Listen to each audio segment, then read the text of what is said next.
Sense kitchen স্টোরিজে সবাইকে স্বাগত। আজ আমার চ্যানেলের সিরিজ পৌষের পিঠে পুলিতে বানিয়েছিলাম মুগ পুলি। অসাধারণ খেতে হয়। এটা বানাতে লাগে প্রথমে 1 বাটি মুগ ডাল সামান্য ভেজে সেদ্ধ করে বসিয়ে দিলাম এক পাশে। তারপর এক পাশে কড়াইতে জল গরম করে তাতে সামান্য নুন দিয়ে দিলাম। জল ফুটে উঠলে 2 বাটি চালের গুঁড়ো দিয়ে ভালো করে মিশিয়ে নিলাম। তারপর সেদ্ধ মুগ ডালটা ওই মিশ্রণের সাথে ভালোভাবে মিশিয়ে ঠেসে নিয়ে একটা স্মুথ ডো বানিয়ে নিলাম।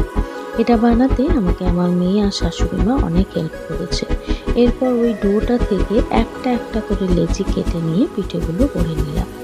এবার ওভেনের এক পাশে এলাচ আর চিনি ফুটন্ত গরম জলে দিয়ে চিনির শিরাটা তৈরি হতে বসিয়ে দিলাম। আর অন্য পাশে কড়াইতে তেল গরম হতে দিলাম। তেল গরম হলে পিঠেগুলো একটা একটা করে তেলে দিয়ে লাল করে ভেজে নিয়ে ছান্তার সাহায্যে তুলে চিনির শিরায় ডুবিয়ে দিলাম। ব্যাস, এরপর সুন্দর করে সাজিয়ে পরিবেশন করে দিলাম মুগ পুলি। আজকের এই ভিডিওটি ভালো লাগলে সাবস্ক্রাইব করে আমার পাশে থাকবেন। সবাই ভালো থাকবেন। ধন্যবাদ।